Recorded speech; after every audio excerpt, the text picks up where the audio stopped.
Hello and welcome to the Southbound Sports Show. I'm your host, Richie Leahy, here with my co-host, Maddie B. Had a bit of the flu last week, so big topic to kick it off that highly relates, the coronavirus. We talked about it last week. I could barely make it through the show without coughing, so hopefully today would be a better show.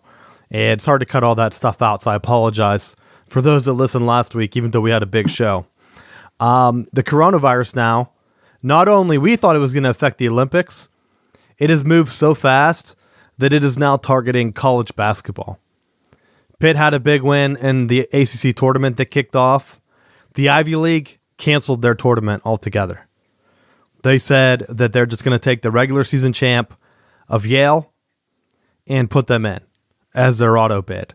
And I find it hilarious, Matt, that they thought, you know what? Having the basketball tournament isn't that important, but we better send one team to the NCAA tournament no matter what. Like, one school's going to have to bite the bullet here and send their team. They didn't want to turn the money down. And I feel bad for the other teams. I think Harvard beat Yale both times they played this year. Why wouldn't they have been able to do it in the tournament and knock them out? Take the auto bid, get the money. So you're going to go ahead and cancel your tournament and just send a team. You just picked them. Like, what if it was a three-way tie like the Big Ten? I think Wisconsin was the number one overall. What would you have done? Told, like, Michigan State and Maryland, like, you guys came close. We had an unbalanced schedule. So the regular season championship doesn't really mean anything, but we're just going to send you to the tournament anyway. I'll tell you exactly what happens is you get a bunch of athletic directors that sit in a room and say, all right, of the three, which one do we pick? And then it becomes the good old boy system, and that's how you end up getting that pick, deciding it. That's how you get Michigan State in over Wisconsin, Matt. They were the preseason number one. That's exactly what would have happened. But they're not going to scale back the tournament. I've heard that the NCAA has been looking into their insurance policy. I don't know how good that intel is, but I've heard that they've been doing it, and as a way to recoup money from venues and things, because it's looking like what's going to happen is they're going to play the games without fans, and so they have an insurance policy to cover it. There's no way that they would cancel it on television. Like, that television contract pays for everything the NCAA does. They don't get any TV money from football. They just don't. And all those other revenue sports, or non-revenue sports, I guess, it's only basketball and football that make any money. And basketball specifically is the NCAA tournament. We'll talk about it later, but the XFL once again beat every basketball game on cable. Like, they just don't get viewers. You have a sport that just got made this year, beating you in TV viewers. Like, that's rough. But where they make all their money is the NCAA tournament. So I find it shocking that all these universities will start doing remote work, but they're going to have the tournament go on. I feel like they should make it more regional. Like, if they're honestly worried about the traveling thing and things like that, do a regional tournament. Like, you don't have to make, like, they had Michigan last 2 years or so playing in the West bracket. They had to fly all the way out to LA. Why not, for just this 1 year, make like all the ACC teams and Big East teams, like, they pick a central location. I know the locations are already booked, but like one of them is in Dayton, Ohio. Just make all the Midwestern teams play in Dayton or the venues that are around there, whatever's closest. Don't mix and match to try to find like the best seeding. Seed them regionally and see what happens. It's only 1 year. What could be worse? That way you get like a true Midwest champ taking on a Southern champ or an Eastern champ. I don't even know what the regions are off the top of my head. But you have a Northeast, they play the Midwest, and then like the South play the Southwest, and then you have like the two Western ones or whatever play. I think there's or is there 8 regions? No, there's only 4 because it's the Final Four. It's all the regional champs. So you'd have the Midwest, South, Southwest, and West, I guess. I don't even know. East? Is there an Eastern one? Whatever. You have the 4 regionals. You just make them those conferences. Whatever conference is closest, that's how you decide which teams are in. Do it that way. I think it's going to be weird, though, if they do follow through and for whatever reason, the insurance covers it, and they just don't have fans. Like, it's almost like watching the D League or whatever they call it now, the G League for NBA, which I've never done, so I don't know for sure, but I've seen the highlights on ESPN SportsCenter, and they always look awkward to me. It's like when they show high school highlights. You don't hear the crowd. You might hear one guy yelling, "woo," really loud, like when a big play happens. But you're not even going to have that anymore. You're only going to hear the benches. Like, you would almost have to mic up the bench because it's going to be so awkward. I wouldn't be surprised if the casual fans tuned out. Although it could work out. People are not going anywhere anymore. They might have a ton of TV viewers. What else are they going to watch? Could be hit or miss. But I feel like this time of year always draws for the tournament. So I think whether people should, like, they allow people to show up for the games or they just broadcast them, you're going to get those games. I mean, there's no way that the NCAA is not going to find a way to put that out there. And as far as having people, like, just leaving it really regionalized, like you're suggesting, I don't think that helps. You know, I think if they're planning those places out ahead of time, like, they need to run the tournament the way they're going to run the tournament. If they're going to limit people being in those spaces, that's one thing, and trying to keep it somewhat secluded, I can understand that. But I think if you're already pre-selected, like, that's going to suck for those venues. I would almost say they're better off as a way to help out the economies of these cities, because it has to be a moneymaker for the cities that host to say, you know what, obviously we're not allowing anyone to come to these games. Next year, you're going to hold these spots and just bump everyone back a year. And then that way they have that opportunity to regain some of that lost revenue, because it's not just going to be the NCAA. It'll be those cities that are hosting as well that are going to be impacted by this. Well, actually, the NCAA had said 2 days ago that they were going to still try to do it, but it just came out an hour ago that at least one arena in Cleveland that's scheduled to host first and second round games is going to restrict attendance. I guess it's like sponsored by the MAC conference, so they already came out. And the other one, like you're saying, it might not make any difference, and you're right, it doesn't make any difference. But there's a site right now in the state of Washington which has been the hardest hit and has had the most deaths. How the hell is the NCAA going to say a team from like a lower conference, like let's say, I don't even know, like a MAC team, they send them all the way to Washington just because that's what they normally do. They just pick whatever lowest team is and they send them all the way across the country. What would happen if a team like that got sick and brought it back to a state that didn't have the virus at all? Like, what would they do? Because the media is going to circle the wagons and just start ripping them to shreds. Everyone hates the NCAA already. So if you do it regionally, they can at least say, like, look, the virus was already in the area. These students are already in that area. They don't have to go. But, you know, the other part of that, though, if you really want to get crazy, is send them out there, and then before you ship them back, test them. Test the team, test the managers, test all the people that are with the program. Test clean, go back. Don't have to worry about it. I would assume they would test them before they got there. That was my understanding. And then by having the limited whatever, I mean, you're still not going to be able to control every worker or everything like that, because I think they already announced that that's how it spread one time already. A bunch of people were at a conference and someone had it and they didn't know already. So you almost have to do it beforehand.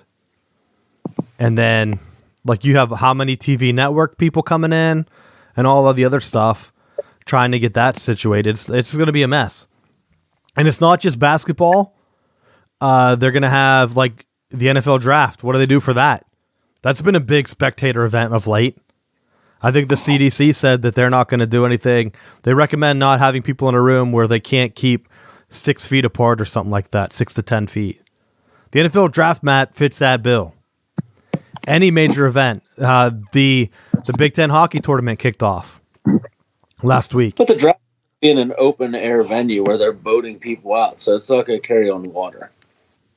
Is that what they're doing? Where is it this year? Don't you remember they were showing where they're going to put the first round picks on a boat and ship them like to the stage? I remember that, but I thought, yeah. Isn't it in Vegas? I don't even know where it is this year. I can't remember. That's how they're going to protect their guys. We're going to get into the NFL, their CBA stuff, because I think they're trying to pull a fast one. We're going to get into that shortly. But anything else you got on the NCAA and coronavirus? Do you think that it's going to end? Do you think that they're going to have... But we'll put it this way. Do you think they're going to end any spectators at the events?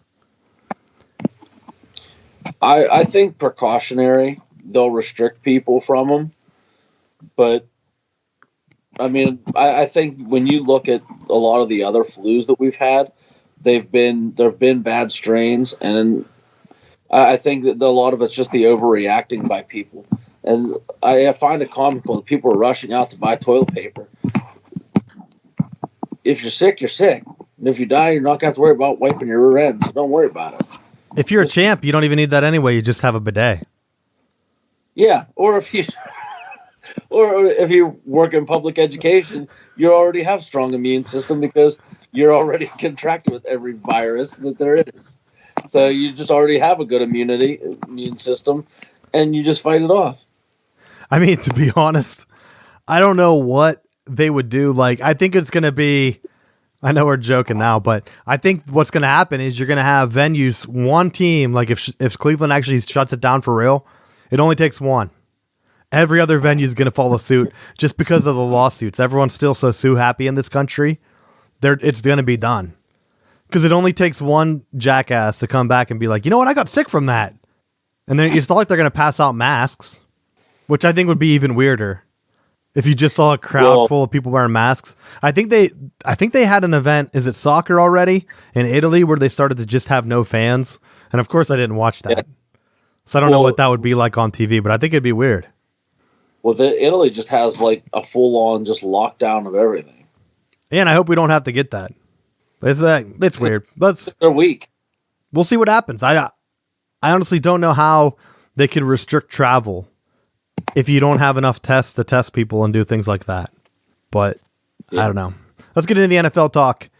We have Steelers and Cowboys. They are going to kick off the NFL season in the Hall of Fame game, which didn't we predict the Steelers were going to be in it once they became eligible?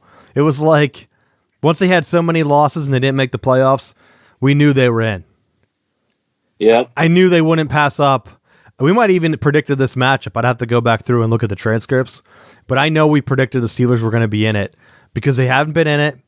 And there's a bunch of regulations that they have, almost like the Hard Knocks thing. And I knew the Steelers would be picked for this game. And it's going to be such a rush. I really hope Ben doesn't rush back for that game. Please don't.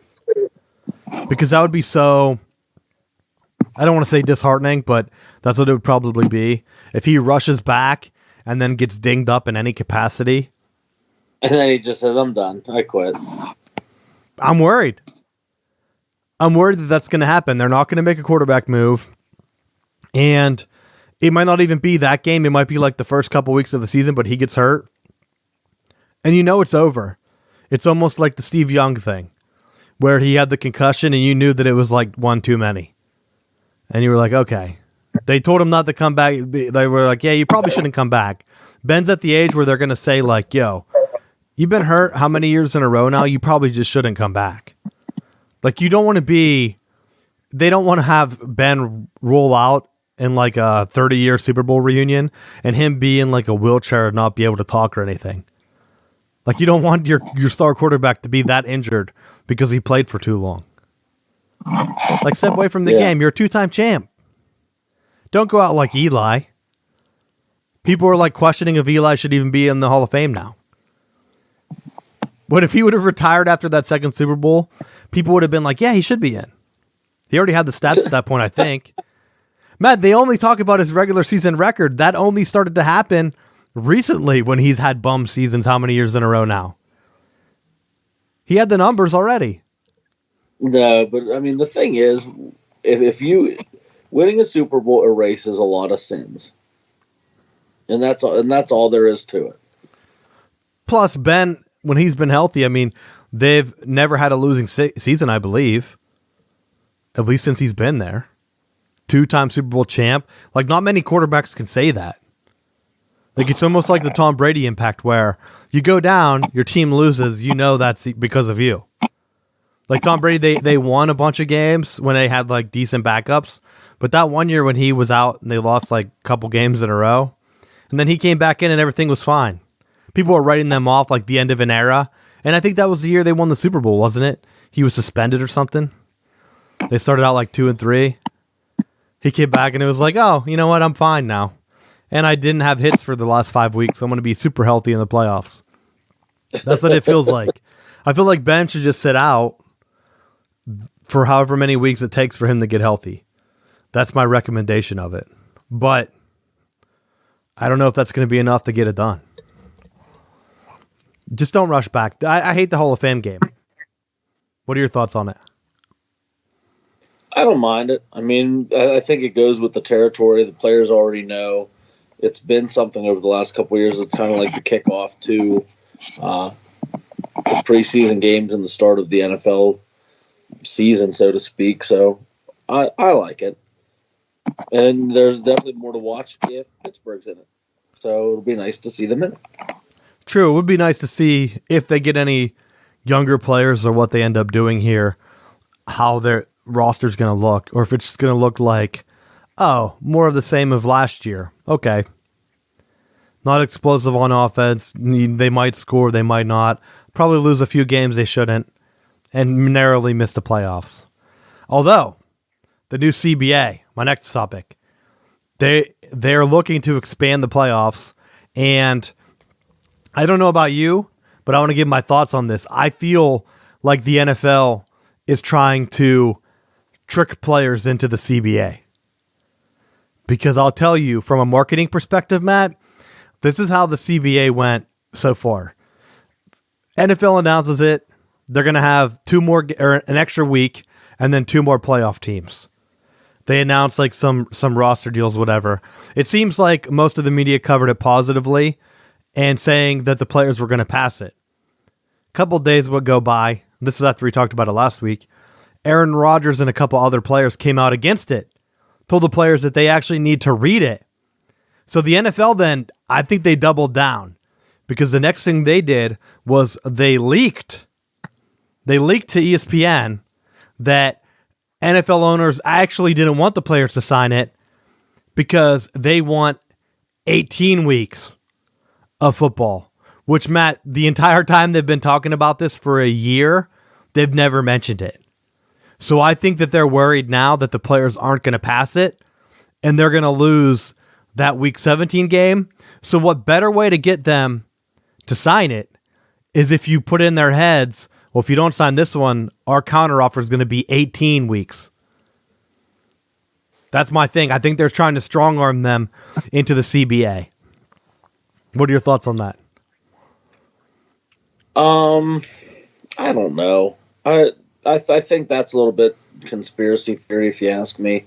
Trying to think of who it was here. Was it, I forget how to say his last name, Sam Acho, whatever. He had a post about how the CBA was good for all players, or for 99% of players. And I think that it was really well stated that when you look at the people who are going to be affected by that, it's really only the mega superstars of the league because of the extra preseason game and because of the extra regular season game. But for the majority of the players, they were going to be able to get that opportunity for another shot at earning a roster spot, which would definitely help them. And also the extra weeks and extra pay for the majority of the players that wouldn't be getting it otherwise. So to me, I think it does help the majority of players. And I think it would probably be better. I don't know what the negative side of adding the other game would be that would push a lot of the players to say no to that.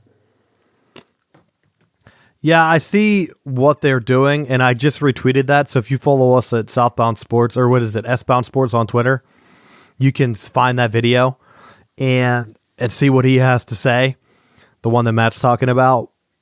I don't know overall if they're going to be anything that the Players Association can do to stop what's already happened, and the players are divided.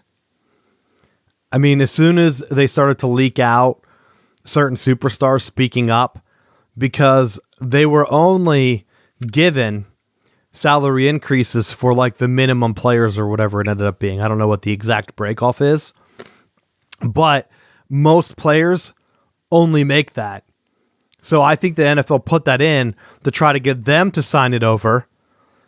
And the people that are making higher salaries, they're not a lot in the NFL. They're the people you would recognize, but you're not talking about the entire practice league, the practice roster, and all these other guys that are just getting their paychecks or whatever. The NFL is giving them a bump for that extra game, but they're not giving the other superstars a big bump. And I think that's why, like the Aaron Rodgers of the world, as much as I give that guy grief for his play on the field or whatever, and his leadership in the locker room, he's at least stepped up, and I have to applaud him for that, to say, like, look, you think it looks like a good deal, but one day you might not be a practice squad player. Like, you're going to push this through, and I think he had mentioned something about it includes healthcare and stuff that's not beneficial for players that reach that level where they're going to get it. And I think that's where the NFL is going to hit and try to get people to sign saying, well, I need my money now because I'm never going to be in the league for whatever they need to hit the NFL players' health care. Is it 5 years, 10 years? I don't know. But like a lot of those players, they see that and they say, well, that doesn't apply to me. I don't care. But in reality, they should think about it because you never know. Look at some of those guys that you think have disappeared and you find out they've been on special teams for some team for 10 years, 15 years. Those are the guys that aren't making superstar money. They stick around, they play linebacker or whatever they need to play. Faceless. People don't even know their names unless you play Madden or some video game where you know maybe fantasy football if they're an offensive guy, where you know the fourth string receiver that's been in the league for 20 years. They're not making millions and millions of dollars every year. They stick around because they're cheap. Let's be honest. So they need the healthcare more than these other guys. And so I think that's going to be the one thing that really kicks it back around. And that's the one thing that I thought made sense why the NFL tried to counter right away with leaks. Because the reason, and you said that was a conspiracy theory, the reason I don't think it is because if they were honest about it, they wouldn't have had to leak it.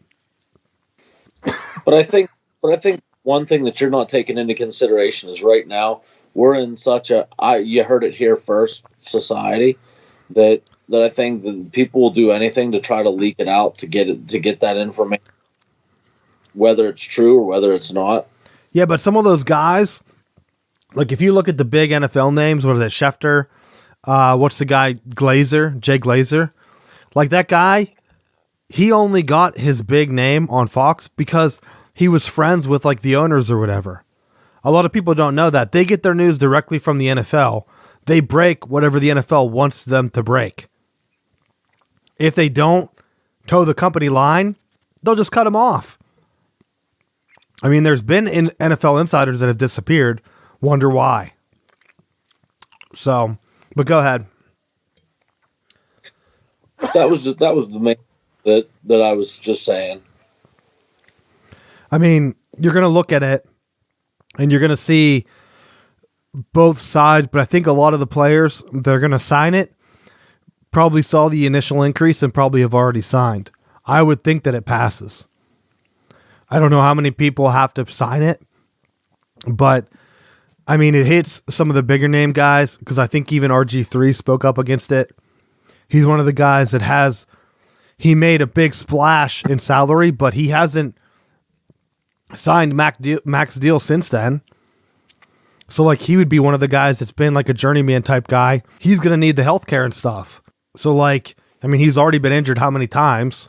If he's against it, you know that other players should probably be against it that are in the same Think about Charlie Batch from the Steelers' perspective. What's he doing? It's not like the Steelers were paying him $30 million a year to be Ben's backup. Although ironic that you bring him up, because I was just thinking that's the kind of veteran that Pittsburgh needs to be the backup.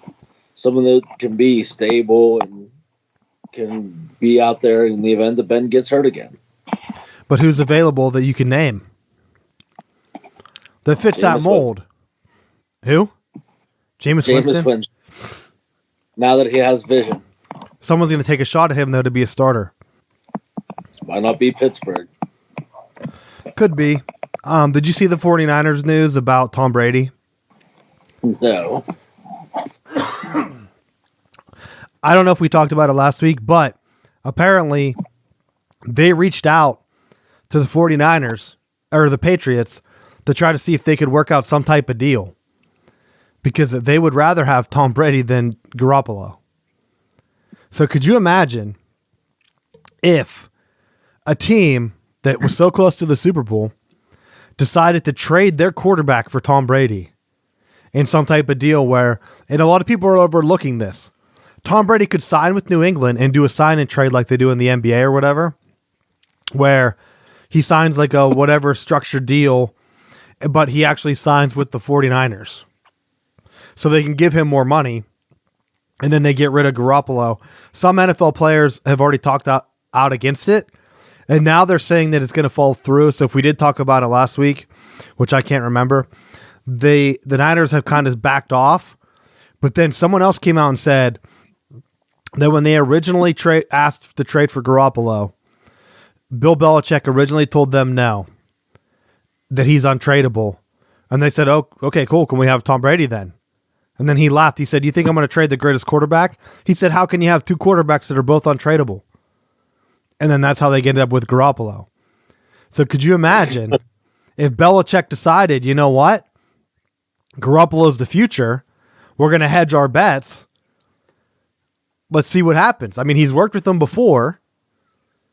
Could him and Robert Kraft be up to something and saying, Tom, like, do you want to go play in California? Like, we can make it happen where you can get the money. The 49ers, I think, can get the money. Now, they would have the exact same timeline that works out for Tom Brady. He wants to play for 2 or 3 more years. That's the window for the 49ers. I think when Harbaugh was there, they had the same window. So how York builds his team is they build it so that you can have a run in a couple-year sprint, and then they're going to fall off due to contracts or whatever. Look at what happened with the Broncos. The same exact way.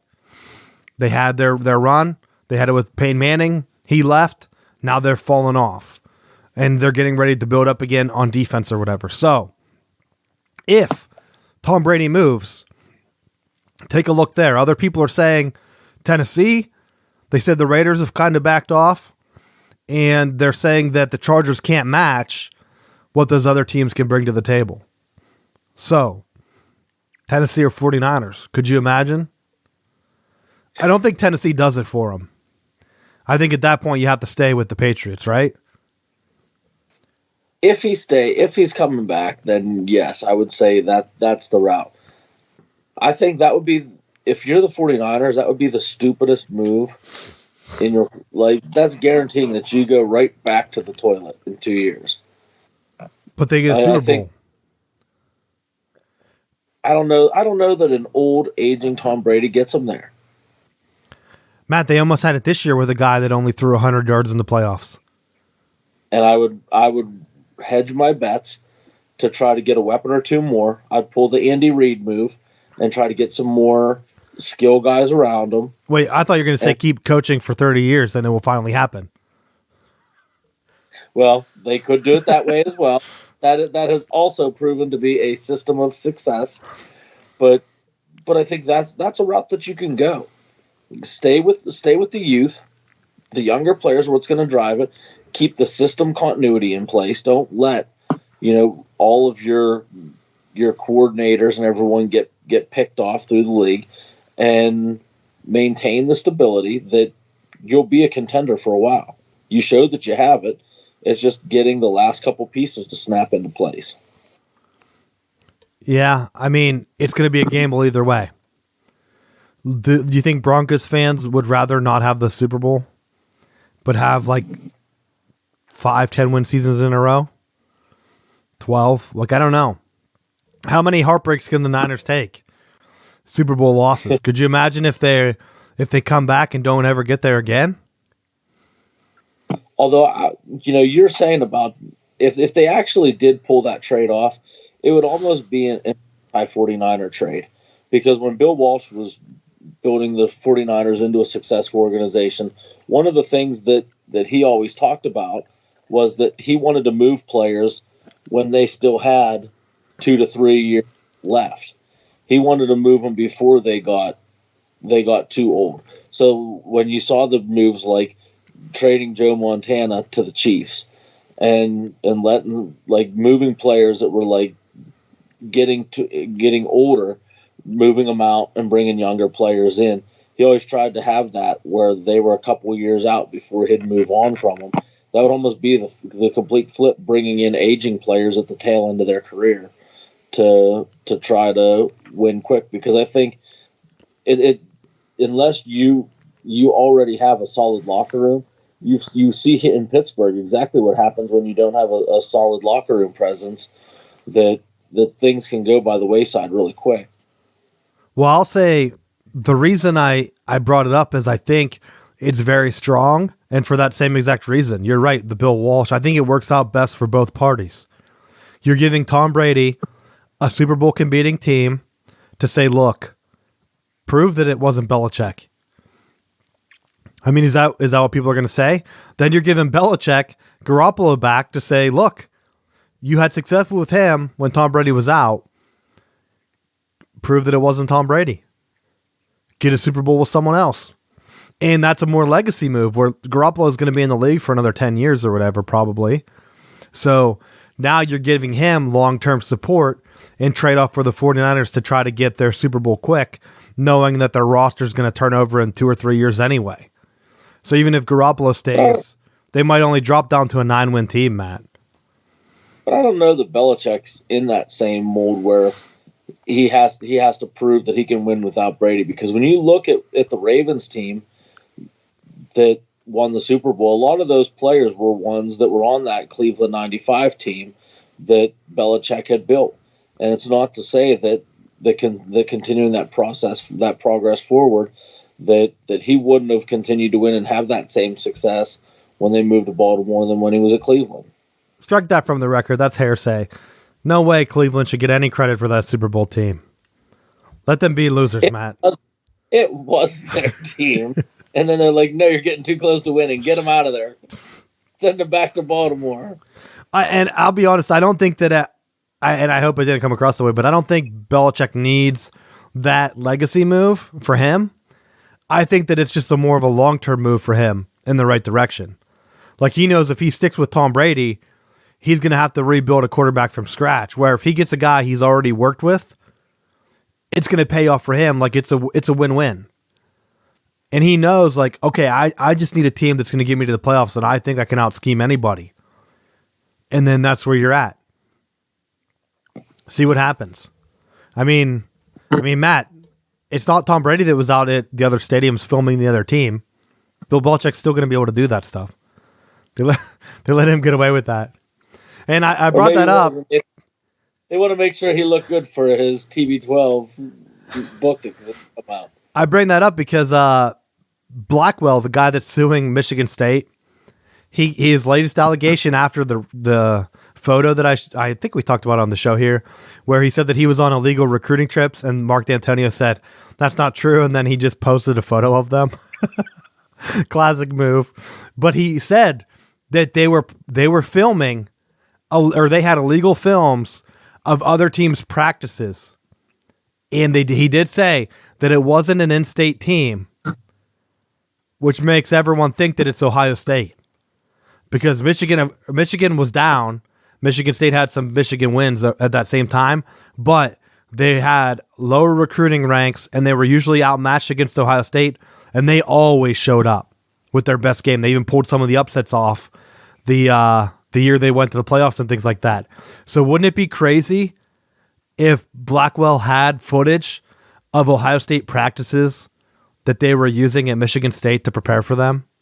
when Urban Meyer was there. He could have took away three wins. I don't know how many times Michigan State beat him. 2 or 3 wins away from Urban Meyer. Could you imagine? Wouldn't that be crazy?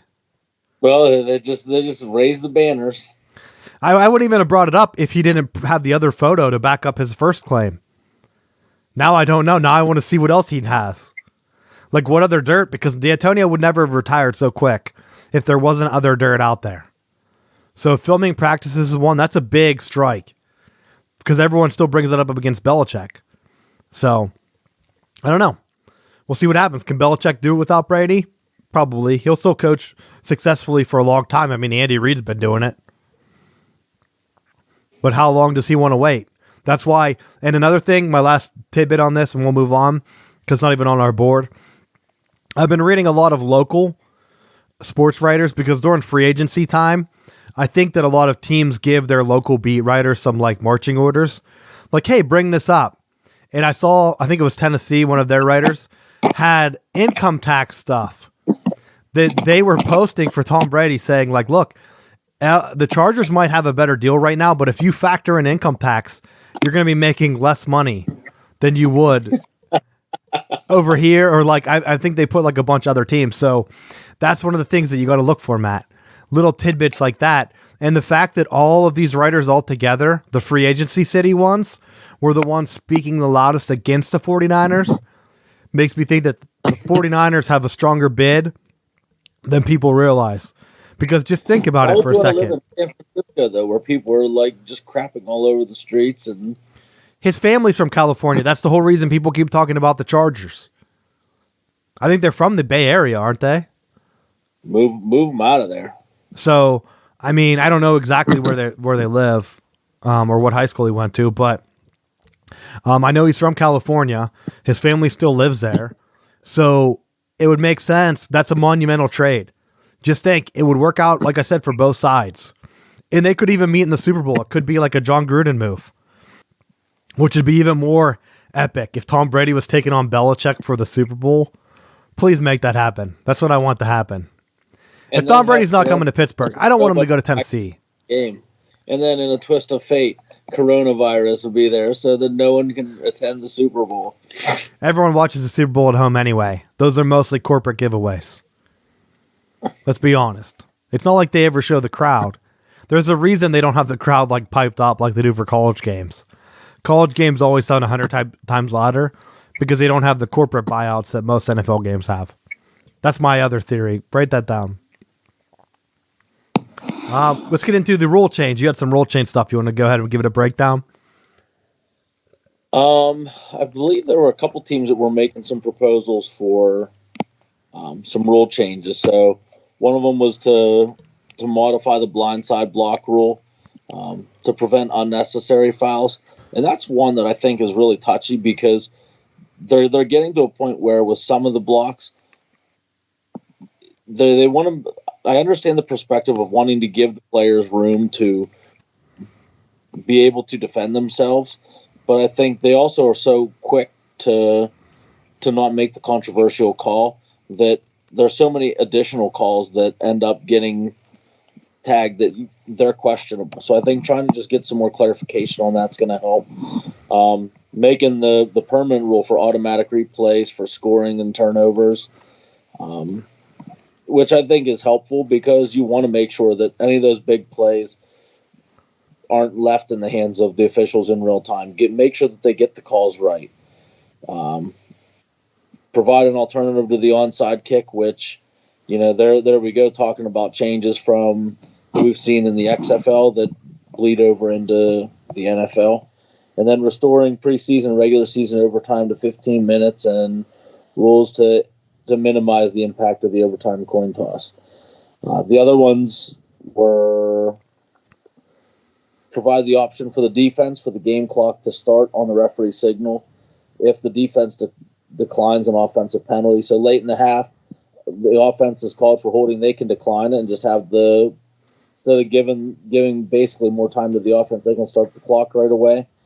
Adding a booth umpire, which you've kind of championed for a while, having the additional referee that's up there making sure that the calls are right. and then adding a senior technology advisor to the referee to assist the officiating crew. So there may be a job that you could do. You just be up in the booth, handling the Xbox controller and saying, hey, review that. Matt, I think the senior advisor, the way it sounds is he's like to the referee. I wonder if he's going to be on the field. They both go under the hood together. They hold hands and then they can like... With white. They'll both just be standing like stepbrothers. I think we got to make a call here. I think that's what it would be. They're both like, oh, that's dumb. We can't do that. Can we? Yeah, we should do it. To be honest, the booth should 100% always be in on the review anyway. Because why not? Like, there's nothing that prevents them from doing it. All that happens is we get awful calls. And I know it's not our XFL talk yet, but I want to bring it up that I didn't have it on the board because I forgot about it, but you reminded me. At the end of one of the XFL games, it was, which one was it? It was the one that has the undefeated team, Houston. The Roughnecks. So they were up by, 9. And they had the ball on their own 20, 25, let's say.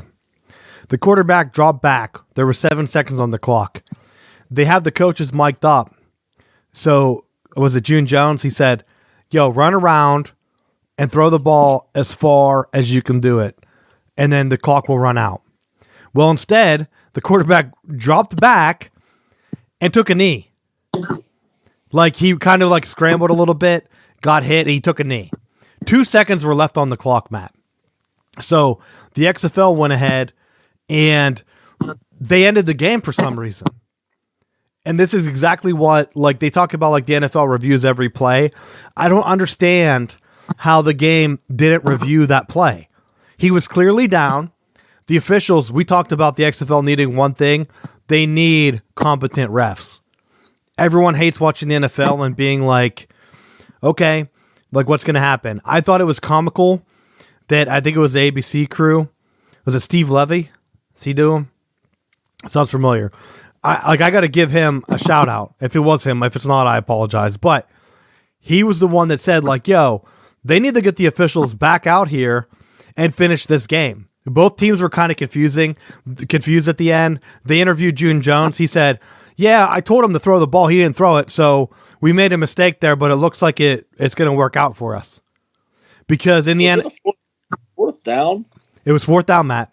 So when he took the knee, instead of throwing the ball, clock stopped. The other team should have had 2 seconds left. The XFL, you think 9 points, not going to come back from it. You could actually go for 2 or 3 when you score. So they could have scored on a 20-yard touchdown pass, which is reasonable. And they had one play. It's not a Hail Mary. It wasn't like he was throwing it from his own 30-yard line, Matt. He was going in. They would have been close to the red zone. You hit on that pass, you get one pass. Let him throw it. And then you would have had a chance for the 3-point, another pass from the 10-yard line for the 3 points to tie it. They haven't had an overtime game, so they could have had it. They actually called in. And that's why I brought this up. It's a long story, but I needed to explain it. So 2 seconds left. Should have been the other team's ball. So the ABC broadcast put like 2 seconds back on the clock. Both teams were out there. June Jones admitted that it should have been they should have had another play, the other team. And the XFL guy came on, like the guy in the booth that the XFL has they've been talking about having this guy as like an improvement over the NFL. He said, well, our officials already left. And the ESPN or the ABC guy just laughed and was like, what do you mean? Like, they didn't leave. They're still here. It was like a minute ago. It's not like you had like choppers taking them out like right away. So, Matt, it was unbelievable. The guy looked baffled. He looked like he had no idea what he was doing. And you're right. XFL, hire me. I'll sit in the booth and make the common sense call. Get those guys back or they're not getting paid. The game's not over. The game did not end. You are paying them to ref an entire game. There's still 2 seconds left. And that could be the difference between making the playoffs and not making the playoffs for the other team. And having an undefeated team, I mean, they were undefeated, the team that won. How can you say that a team can't complete a 20-yard pass? I have no idea why that game ended that way, and I didn't see a lot of people talking about it, which is why it slipped my mind. I had it in my notes, but that's kind of buried. Because at first, I thought, are people even watching this game? We'll get into our XFL talk later, but I was very annoyed that they went ahead and had an end-of-game situation with an official in the booth that ended like that, and they said, well, yeah, it looks like there should be 2 seconds left on the clock and the game's not over. And then he was like baffled and saying they couldn't get him back. And then next thing you know, they called it and said, game's over. And then both teams kind of went and shook hands. So the teams knew it wasn't over, but the officials ran off the field, Matt. That's why you need that advisor down on the field to tell them, like, yo, whoa, where are you guys going? Like, I have no idea why they didn't bring him back out or why they just didn't throw the play. Just have the guy in the booth say, hey, get a guy down there with the chain, spot the ball. It's one play. It is literally one play. You'll know if it goes to overtime in 2 plays. Like, they could have just had the guy in the booth upstairs official the play, Matt. He would see everything anyway. You watch it one time. If the pass is incomplete, you're really only looking for holding and then pass interference. The TV would show you that. Like, I just don't know why they couldn't do that. Like, go back to old school rules and say, look, it's one play. If the guy throws it out of the end zone, which might have happened, it's over. Don't have to worry about it. But then you can at least say, like, look, we're not a laughing stock. The XFL definitely looked at it like a laughing stock there. So that's what the NFL rule changes. They should 100% have that, but they should 100% have full power. Like, you can't have a guy in the booth that doesn't do anything and looks confused, Matt. Because that was an embarrassment on Saturday. Highly embarrassing. Let's get any other rule change stuff you had. No, those were the changes that are being proposed. I don't think there was anything that was really outlandish, and I think it was good for it. So more than likely, I think they'll pass. Let's get into, before high tempo, I guess it's kind of high tempo. The NFL and 2K Sports, I think they're just called 2K Interactive now or something like that, the video game company, have announced a deal today. And this is weird. I brought it up because last week I was complaining about Madden.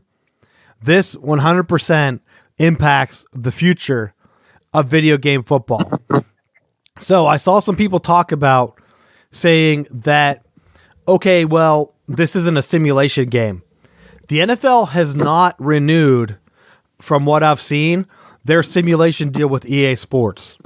So 2K Sports, they did a roundabout announcement that said, obviously, this doesn't impact something about their simulation deal. So right now, EA Sports has a simulation deal with NFL where they're the only one that can make a sports game, a simulation sports game for football. That was a 15-year deal, which I thought was idiotic at the time because of how popular video games really became after that with esports and things like that. They really screwed themselves. So I think the NFL is not going to renew that, and they're going to talk them down. And if they don't, they're going to get a huge pile of money, even more than they made last deal. Because I think by announcing this 2K deal, they're going to put some type of competition back on the table. I've been complaining about the Madden sports game for a long time. It's basically a trading card game now. They make almost zero improvements to the engine. You can pick up Madden 16, and it's like almost the exact same as Madden 20. It just is.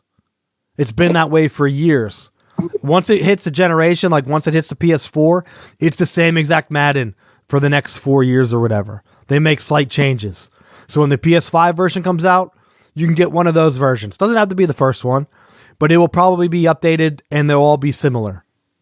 So the 2K deal, they announced that they're going to have their first football game after the 2021 season, which is the exact same time that the EA Sports deal runs out.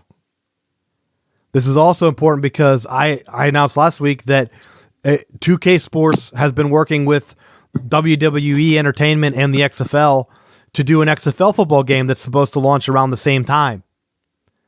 So we might finally, Matt, be getting some other quality football games that get you more into the coaching side of things. where you can go back to making playbooks and things like that. I hope so. Because someone said, well, they should make NFL Blitz or NFL Street, but I honestly think EA Sports owns both of those anyway. Like, I'm pretty sure they did NFL Street during the same exact time frame that they had the 15-year deal. Yes. So they already had that deal. There are 0 other sports games that 2K could be making. The only sport game that they made for football, I believe, was NFL 2K, the ESPN game back in like 2004. Or 2005 might have been the last one, when it's 15 years ago. So I can even look that up real quick, but I think that's where it's going to be. And what are your thoughts on that? I think, anytime you have an opportunity for competition, it's going to make things better. I'd like to see them bring back the old Mutant League football. I think that would be a good one to bring back, where you could have fights and different stuff. Well, they did have a newer version of that I know is on the Nintendo Switch already. And I think you can get it on PC, so you can play on computers. I don't know how well it runs, like if you're playing on a laptop and things like that, but you can definitely check that out. And there were some other smaller ones. We talked about Maximum Sports Football or whatever, the Doug Flutie one. And then there's the Axis Sports Football or Axis Football that I played, but there were some glitches and stuff. So maybe we'll start throwing some videos up on our YouTube channel that if you play sports games, you can find out. I did look it up. NFL Street is published by EA Sports. So they already owned NFL Street. They already did NFL Blitz. So like 2K Sports would be buying an NFL deal for what? A trading card game? They already do that for Madden. So simulation, that's the only thing that's left. It's not like they're going to do like a combine game where you're like button mashing and doing bench press. They're going to do a real football game. So I have high hopes. I was worried about the XFL game, that it was going to be kind of on the back burner. But with this announcement, Matt, I think it's going to run on the same engine. So the XFL game might be a legit football game. It might be the actual first Madden game. It might be whatever game they make for the XFL turns into their new NFL game once the EA deal's up. So definitely look that out. If you're into XFL and stuff, that's my high tempo for this week. What do you got for us? I was actually surprised to see this coming out of Dallas. The Renegades had promoted line coach Jeff Jasinski, who was previously at Boston College and a couple places in the NFL, to offensive coordinator, and they moved Hal Mummy, the old Air Raid Godfather, to offensive staff position. They use him as like an analysis or like senior offensive advisor, but looks like that leg injury was just too much, and so they're relieving him of his play calling duties. Yeah, I saw this and I thought immediately, it made me laugh because I thought he got fired. And then I saw that they had a press statement about his leg injury being too much. It wasn't too much for him standing on the sideline with a broken leg. It wasn't too much last week. It was only too much after they lost and their offenses looked like garbage. Then they were like, that leg's bothering you, right, Hal?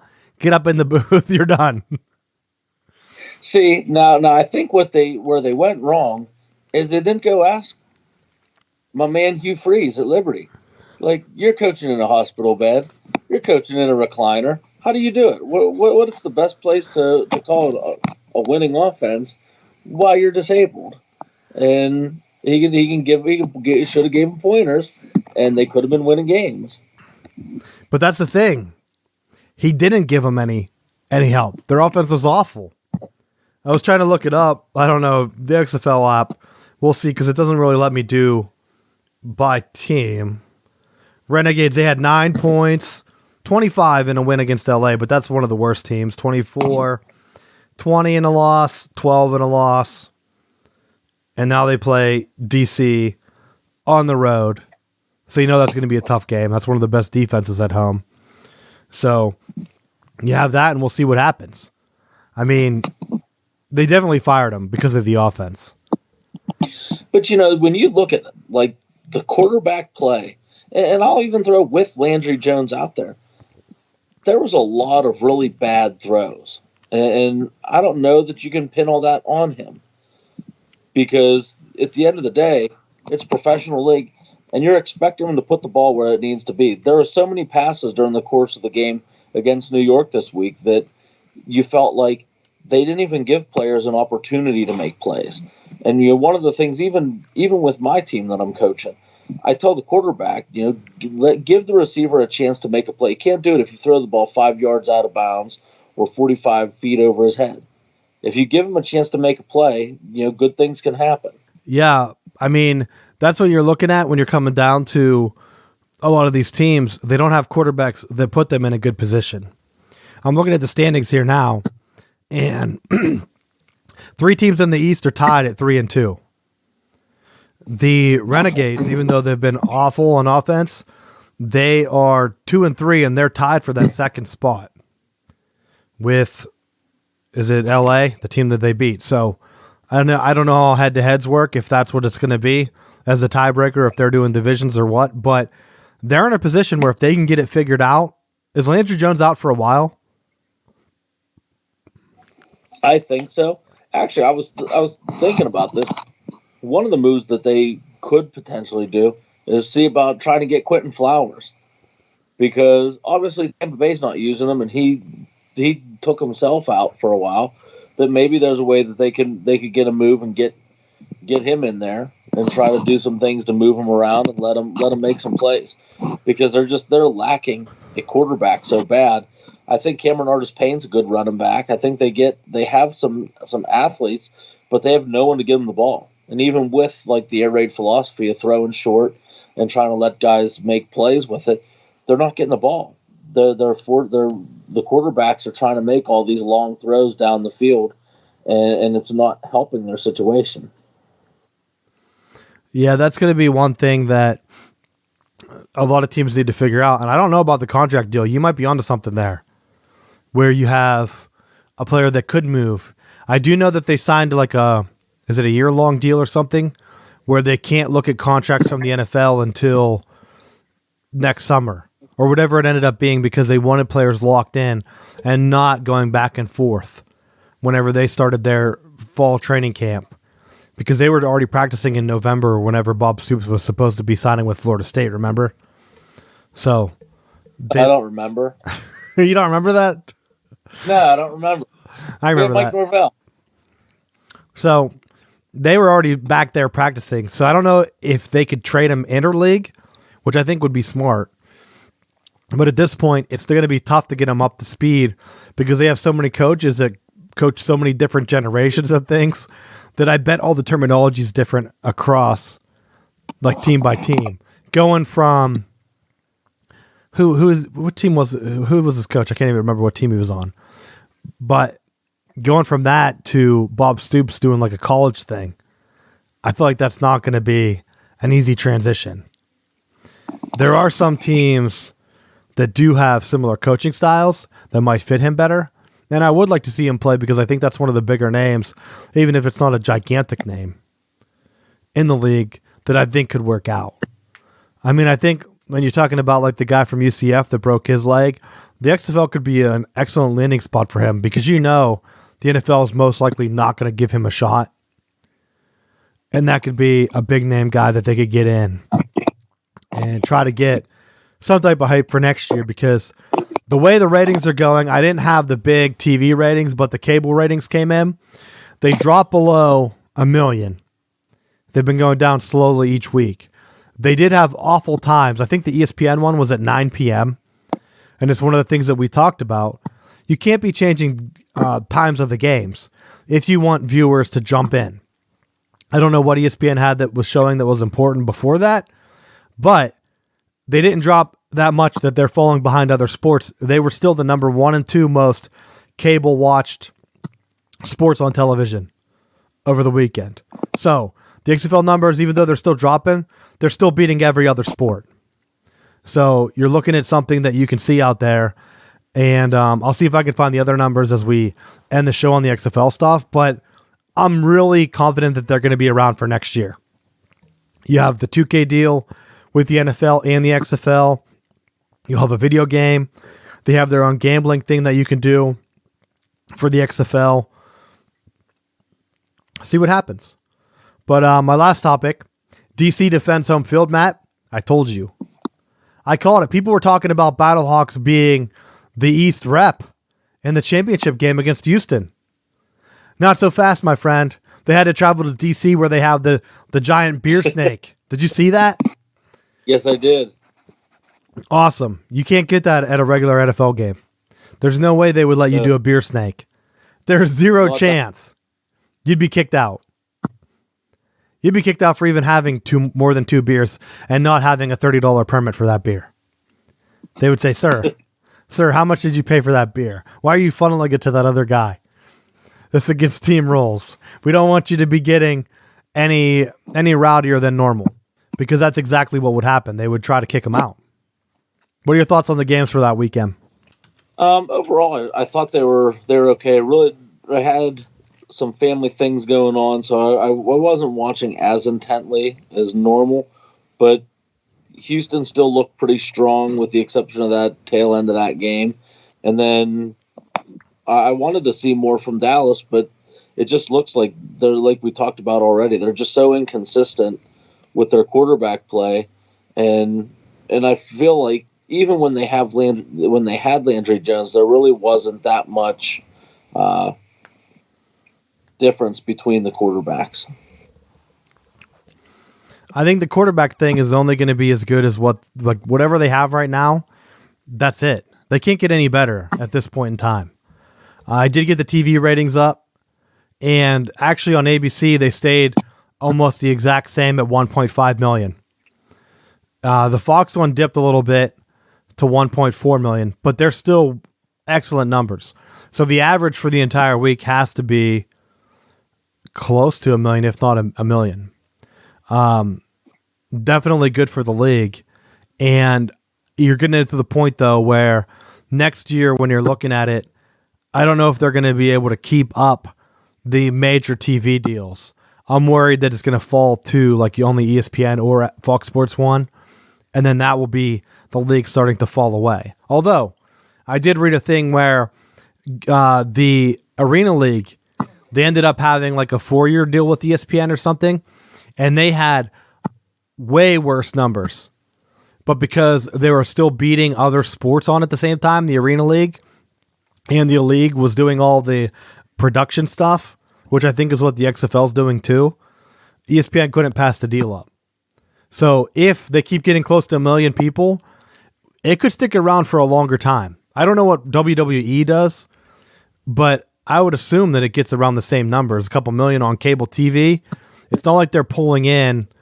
Do they show regular wrestling on cable TV now, or over-the-air TV like ABC or Fox? I don't even know if they still do that anymore. I don't think. So they're only cable network. That's what Vince McMahon knows. So that's what we'll be getting. Coming up, we have the NCAA tournament. We'll see what happens in the next coming weeks. If they have it, I think the ACC tournament is still on with crowds for the weekend.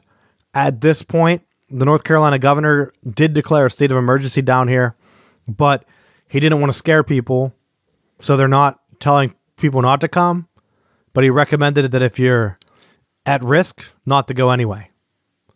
So, not sure how that's going to work out. The Big Ten one, I think, is still on, even though Indiana and Ohio State are both doing remote classes only right now, and they're two of the bigger Big Ten schools, so we will see what happens in terms of that conference going on, but it's going to be a crazy week. We'll have that coming up. Some of the other NFL stuff as we get ready for the NFL draft, although could you imagine if that changes? I guess most people watch on TV anyway, so not a big deal. But we'll be getting into that. So thanks for listening, and we will see you. Well, actually, hold on. You got anything for the final bell? Yes, I do. Sorry, I messed up the whole end of the show. That's all right. Wanted to give some love to the Noles. Winning, since we're a basketball school, we got that outright conference championship. I can cut that part out. I'll just cut this part out. I should have just ended it.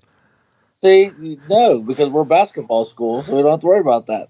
So it's always good to end on winning, which is what our show's built on. I know. I did see that. That's why I didn't bring those up, them up compared to like the Big Ten team, because weren't they outright champs? Outright. So you don't have to worry about getting picked if your conference championship gets blocked. But Matt, Pitt's going to win. They're going to be the first team to win 5 games in a row. Is that what they need to win the ACC tournament? Yeah. They're going to get in. That's the only way Pitt can get in at this point. You have to win out. Mow it down. Penn State, on the other hand, they've been on a losing mode, but I think they might already be in. The Big Ten has so many teams that are like right around the same ranking that I think they're all going to get in. And like I predicted last week, they're all going to lose. That's what's going to happen. I don't see one team in the Big Ten that I'm like, oh, you know what? That's a strong team. Like, I think Florida State right now would beat any of them. So you're going to be disappointed. You're going to be We can only hope. You think Florida State will get a Final Four? I'd like to think so, but the one thing with March Madness is if you catch the wrong team at the wrong time, they'll shoot the lights out, and that'll be your season. Right? Wasn't Florida State really close a couple years ago, and they lost to someone? What team was that? It was probably Indiana or Purdue. One of those schools that are known for basketball and winning. Oh, winning. You mean the bridesmaid, Michigan. Always runners up. never champs in any sport. Close enough that people talk about them.